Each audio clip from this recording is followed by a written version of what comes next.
네, 안녕하세요. 박중사입니다. 네, 2024년 7월 4일 목요일 장 마감 리뷰 방송 하도록 하겠습니다. 현재 시간 8시 지나고 있고요. 오늘 미국 증시는 본장 휴장, 선물장은 새벽 2시까지 거래됩니다. 우리 야간 선물은 정상 거래되며 지금은 약보합선에서 거래되고 있습니다. 자, 오늘 엄청난 수급 변동이 있었습니다. 외국인들이 1조 8천억의 선물 매수, 그리고 개인들이 1조 4천억의 코스피 매도, 그리고 제일 놀라운 것은 개인 포지션에 개인 쪽에 콜옵션 157억 매수가 있었습니다. 자세한 거는 이따가 챕터별로 설명할 때 말씀드리고요. 일단 오늘은 390을 넘어서는 돌파 양봉이 나왔습니다. 2022년 연봉상의 고가인 400선을 가기 위해, 그걸 뚫어내기 위한 첫 번째 관문인 390을 돌파 안착했는데 그 관문을 바로 뚫어내기에는 정말 많은 고난이 있을 것으로 예상되는 오늘의 개인 콜옵션 대량 매수였습니다. 자, 일단은 개요는 그렇게 말씀드리고 일단 첫 번째부터 하나씩 짚어보도록 하겠습니다.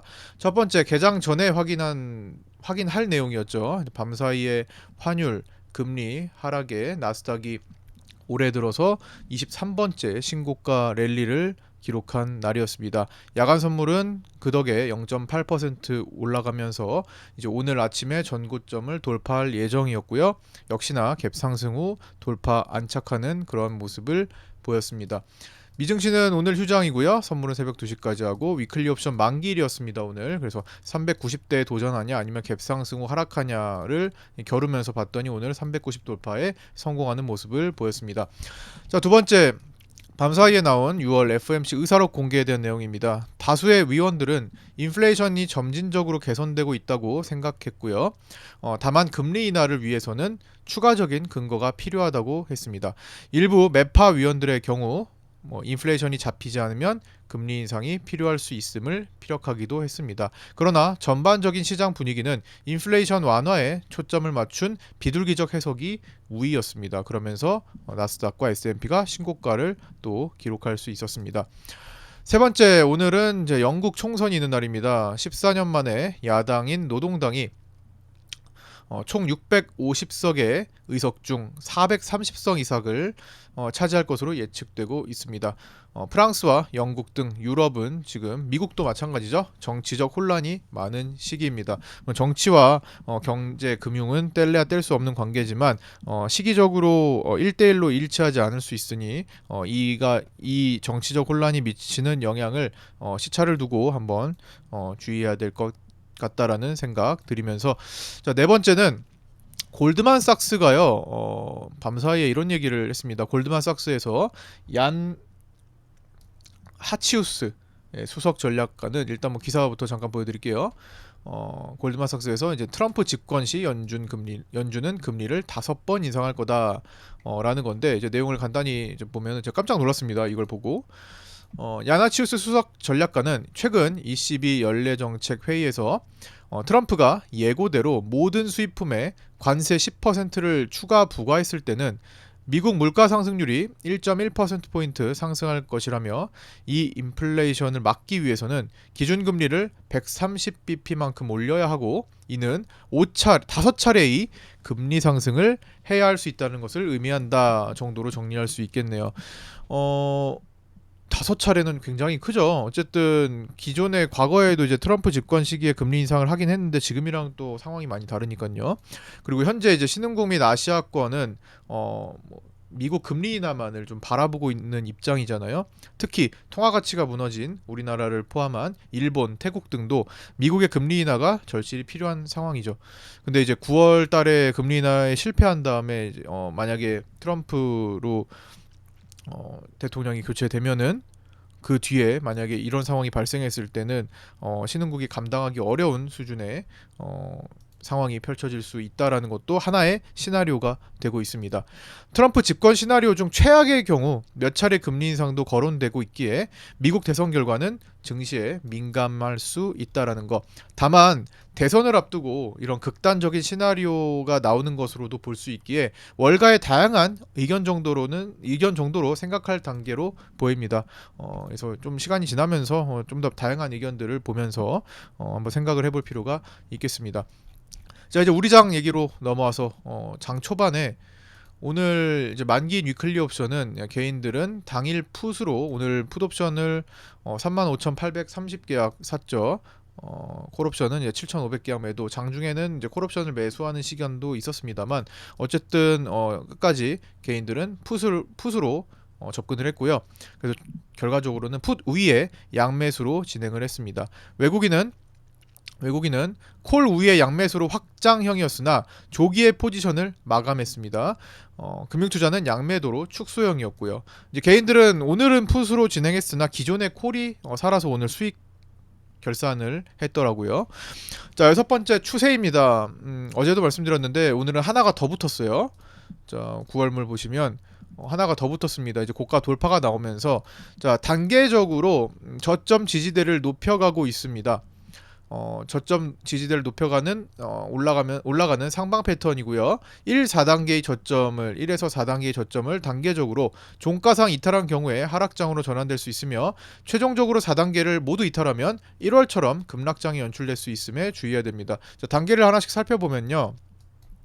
첫 번째로 지난 5월 달에 지지받았던 요 자리죠. 자, 요 자리가 첫 번째 지지받았던 자리, 여기서 돌파한 다음에 여기서 지지받았죠. 두 번째, 이거 검은색으로 할게요. 어제부터 색깔이 이게 더 잘 보이는 것 같죠. 여기서 1번 단계 여기서 지지받았습니다. 두 번째는 지지난주죠. 지지난주에 한 4일 연속으로 지지받았던 요 자리죠. 379선에 있는 자리, 두 번째 관문이죠. 자, 세 번째는 최근에 나왔습니다. 여기서 어제와 엊그제 지지받았던 여기 겹치는 중첩 자리, 여기가 세 번째입니다. 자, 세 번째.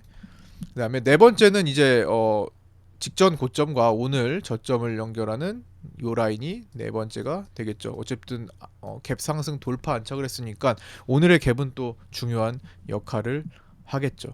그래서 차트에 여기 이제 라인을 좀 그어두고 이게 단계적인 지지 라인이니까 이제 그 사이를 건들면은 이제 지지받을 수 있고 이탈하면 또 저항이 되고, 그래서 단계적으로 지지 라인을 깨기 전까지는 추세와 해당 지지와 저항의 교차점을 인정해야 합니다. 지지가 깨지면 저항이 되고 저항이 돌파되면 지지가 된다라는 기본 원리를 반드시 적용해야 합니다. 그래서 4번 지지가 깨지기 전까지는 지지가 되고요.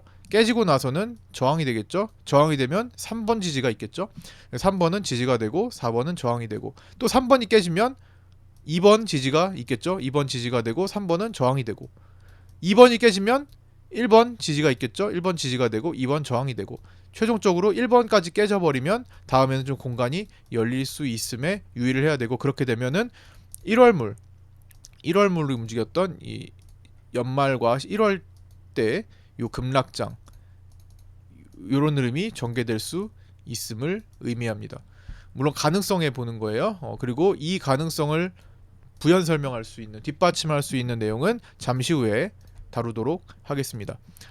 자, 현물에 대한 내용입니다. 오늘 삼성전자가 엔비디아 퀄 테스트에 통과했다라는 소식이 뉴데일리라는 언론사에서 단독 보도됐습니다. 아침에. 이 공식적인 보도가 아니었죠. 지난번에 이제 탈락했다라는 찌라시성 기사도 이런 일부 언론사의, 일부 작은 인터넷 언론사의 찌라시성 보도였습니다. 오늘도 그에 따라 일단 삼성전자가 급등하고 SK하이닉스가 하락하는 모습을 아침에 보였는데, 즉각 삼성전자에서는 아침에 이제 사실무근이라고 반박을 했죠. 그래서 잠시 음전도했었습니다. 삼성전자의 차트를 보시면 잠시 삼성전자는 음전도하는 모습을 보였습니다. 분봉으로 보시면 초반에 그쵸, 올라갔다가 떨어지는 모습, 이내 다시 올라갔던 거고요.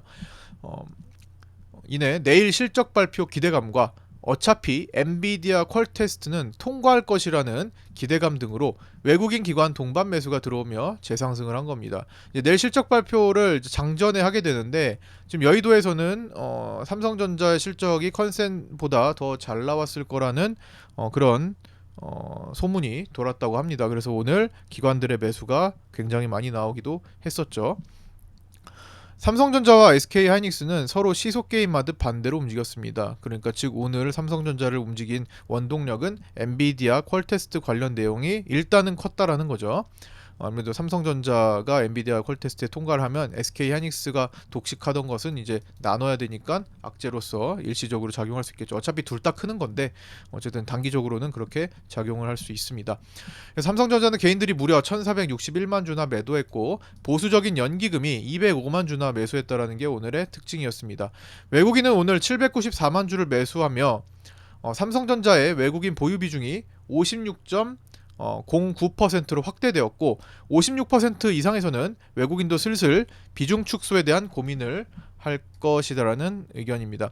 삼성전자의 외인 비중이 57%까지 넘겼던 적은 2019년, 2004년, 2001년 뿐입니다. 삼성전자의 외인 비중은 56%를 넘기면 어지간하면 매도로 전환되기 시작하고요. 삼성전자 매도가 나오면 증시는 하락 에너지로 작용할 가능성이 높겠죠. 물론 지금 56%를 가까스로 넘겼기 때문에 바로 그런 얘기를 하는 게 아니라 57%를 넘기기는 어렵다라는 거고 이 1% 사이는 무려 6천만 주가 있습니다. 삼성전자의 상장 주식 수는 약 60억 주로 1%는 6천만 주에 해당합니다. 6천만 주가 매수가 될 수 있다라는 거죠. 근데 어쨌든 삼성전자 규모가 워낙 크기 때문에 요 가는 과정에서 꺾일 수 있다라는 것을 고려해야 된다라는 겁니다. 자, 그리고 이어서 원익 IPS, 이오테크닉스 등 삼성전자와 협력 관계에 있는 반도체들 말고는 오늘 딱히 강한 테마군은 없었습니다.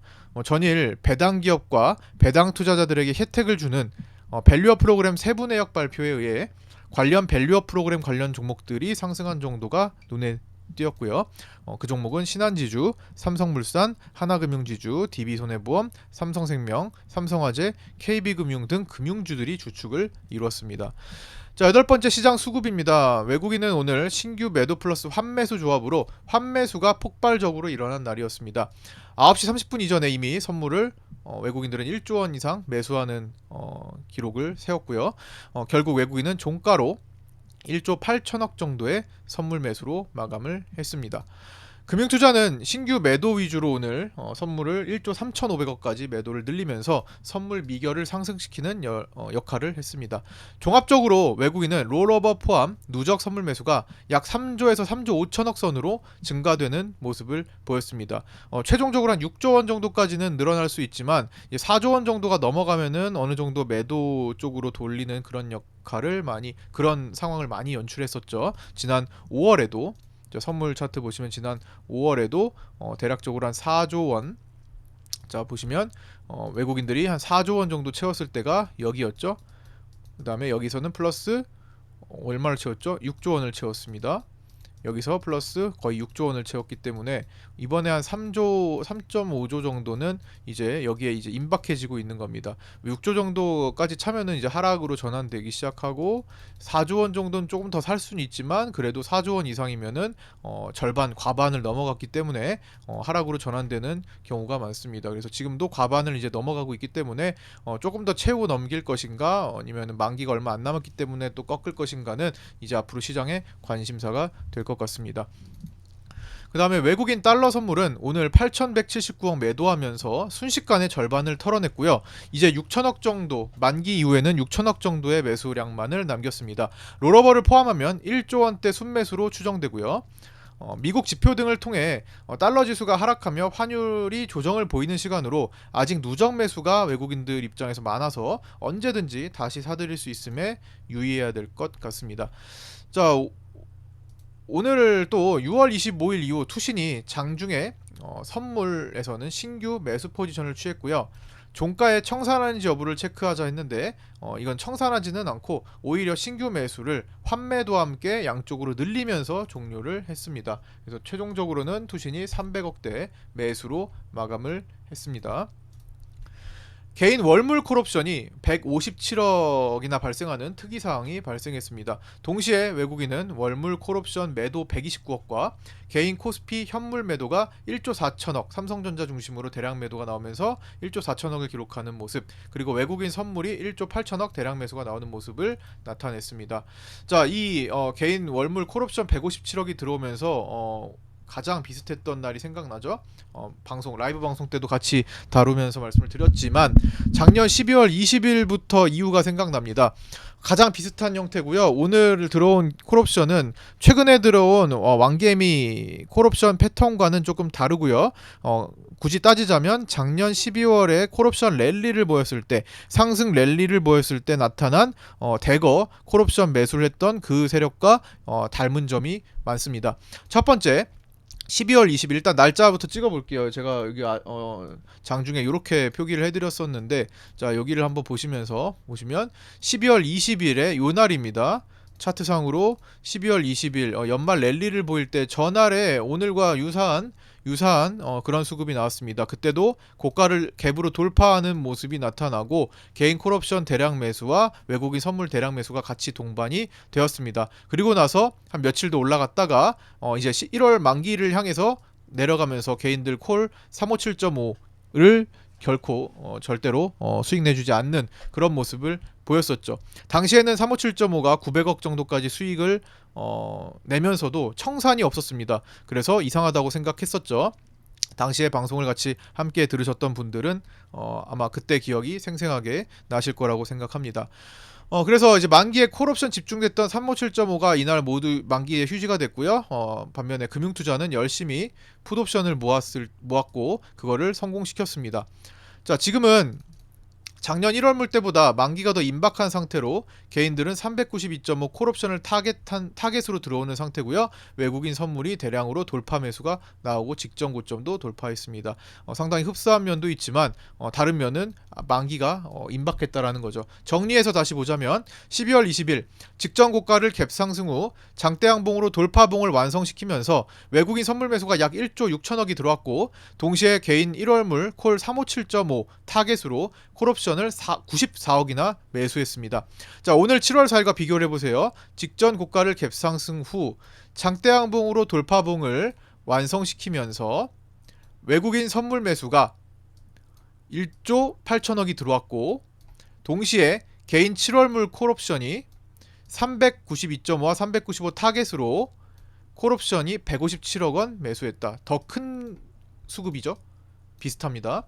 차이점은 개인 콜옵션 첫 진입날인 12월 20일은 1월 만기까지 14거래일이 남은 시점이었고요. 오늘은 7월 만기까지 6거래일이 남은 시점이었습니다. 그래서 만기가 임박했고요. 이제 오늘이 지나면 내일부터는 5거래일밖에 남지 않았습니다. 압축해야만 된다는 거죠. 자, 네 번째, 12월 20일 이후 1월 2일까지 시장이 급등하는 동안 개인 콜은 357.5 중심으로 계속 모였고, 콜옵션 수익이 약 900억 원을 돌파할 때까지도 개인 콜옵션은 익절 청산되지 않았습니다. 열심히 8거래일 이상 풋옵션을 반대로 모았던 금융투자는 1월 3일부터 급락장이 연출되는 동안 풋옵션을 대거 수익으로 살리는 대역전극을 만들었습니다. 외국인은 그 사이에 그동안 선물을 대량으로 모아왔고, 이때까지 외국인도 선물을 대량으로 모아왔었고, 1월 3일부터 대거 던지기 시작합니다. 여기서부터 대거 던지기 시작했고요. 1월 3일 외국인 선물 매도금은 1조 4,700억이었으며 그날부터 11거래일 연속 선물을 매도했습니다. 하나, 둘, 셋, 넷, 다섯, 여섯, 일곱, 여덟, 아홉, 열, 열하나. 이날까지 외국인은 전부 여기서 모았던 선물을 던져버렸습니다. 그러고 나서 밸류어 프로그램이 등장하면서 다시 스위칭이 나왔던 거죠. 자, 이제 빅스 지수 얘기입니다. 변동성 지수죠. 공포 지수라고도 합니다. 오늘 오전까지 줄곧 하락하다가 어제까지 계속 며칠 동안 줄곧 하락하다가 보시면 오늘 급반등이 나왔습니다. 오늘 일봉 보시면 5%짜리 급등이 나왔고요. 분봉 보시면 갑자기 급등하는 모습이 나타나죠. 개인 콜옵션이 외가로 붙는 순간부터 종가까지 꾸준히 올라온 겁니다. 자, 개인 콜옵션 차트를 보시면 파란 선 보이시죠? 파란 선, 개인이 콜옵션을 막 사들이기 시작할 때부터 어떻게 돼요? 빅스 지수, 가만히 내려가던 빅스 지수가 급등하기 시작합니다. 빅스 지수가 그때부터 쭉 올라오죠. 개인 콜옵션과 커플링이죠. 개인 콜옵션 외가 매수와 커플링입니다. 자, 빅스 지수의 비밀, 옵션 편입성이라는 겁니다. 빅스 지수는 그동안 외가 베팅이, 외가 콜이든 외가 푸시든 외가 베팅이 적어서 계속 등합도 계속 낮아졌잖아요. 그래서 옵션의 가치가 계속 낮았습니다. 계속 저평가 구간이었어요. 그만큼 베팅이 적었다라는 거죠.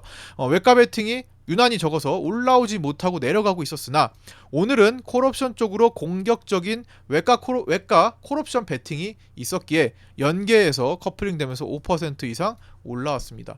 결국 변동성에 베팅하는 거래가 있어야만 공포지수가 올라오게 되고, 이런 상황에서 콜이든 푸시든 추가적인 외가 베팅이 들어오면서 시세가 크게 급변하면 빅스 지수는 급등할 겁니다. 빅스 지수가 급등하는 구간은 보통은 일반적으로 하락으로 전개가 되는 경우가 많습니다. 급락이죠. 자, 11번째 등합입니다. 등합은 올해 들어서 최저를 기록하는 가운데 오늘은 월물 콜옵션의 급등으로 등합이 올라왔습니다. 오늘 콜옵션 가격이 월물에서 387.5가 282% 올라가고 392 415%, 392.5가 658%, 395가 1000%, 397.5가 1900%나 올라가는 폭발적인 매수 그 수익률이 나왔죠. 등락률이. 그러면서 콜옵션의 급등으로 등합이 올랐습니다. 7월 3일 등합, 어제 등합은 6.68로 낮은 수준이었는데 오늘의 등합은 7.47로 올라왔습니다. 등합은 2일에서 3일 혹은 3, 4일 연속으로 오르면 급변동성을 야기하는 경향이 있습니다. 시차를 두고 움직입니다. 12번째, 오늘 시간대별 위클리 옵션 만기 이동 추정 범위고요. 초반에는 382.5만 밑으로만 막아서고 위로는 390 정도를 막아서다가 마지막 2시 24분에 체크했을 때는 이제 385에서 390 사이로 범위를 한정 짓고요. 중간값은 387.5로 마지막에 코스피 200은 387.5 부근에서 움직이는 경향을 보인 것을 확인하실 수 있을 겁니다. 중간값 근처로 최대한 수렴하면서 움직이는 경향을 보이죠. 마지막에 이제 만기 싸움으로 급등을 했고, 자, 그렇게 해서 오늘 위클리 옵션 만기 코스피 200은 387.44로 동시호가에 진입했고요. 388.53으로 약 1포인트 이상 올라가면서 종료를 했습니다. 따라서 387.5 위클리 콜은 0.75 에서 1.03으로 끝났고요. 387.5 위클리 풋은 0.11에서 0으로 꽝이 되었습니다. 마지막에 금융투자가 387.5 위클리 콜옵션을 슬쩍 들어오더라고요. 그거를 살리는 종가 베팅이 있었습니다. 그래서 위클리 옵션 만기 결과를 추정해보면 기실현 포함해가지고 외국인들은 27억 수익 본 것으로 추정되고요. 개인은 5억 수익 본 것으로 추정되고 금융투자는 43억 손실 본 것으로 추정됩니다. 개인은 기존의 콜옵션에서 수익을 본 것으로 추정됩니다. 자, 마치겠습니다. 개인 수급은 월물 콜옵션 392.5와 395를 주로 타겟으로 설정하며 157억 정도 매수 마감한 23년 연말 개인 콜 랠리가 생각나는 하루였습니다. 이제는 7월 만기까지 5일 남았고 강한 변동성, 양쪽 위아래 다 나올 수 있음에 주의하셔야겠습니다. 자, 구독자 정보 공유방에 아직도 안 들어오신 신규 구독자분들 계시면 유튜브 댓글에 있는 오픈톡 주소로 문의 주셔서 입장하셔서 함께 공부하셨으면 좋겠습니다. 구독과 좋아요, 알림 설정도 부탁드리고요. 변동성 장세에서 고생들 많으셨습니다. 내일 아침 8시 20분에 유튜브 라이브 방송에서 찾아뵙도록 하겠습니다. 감사합니다.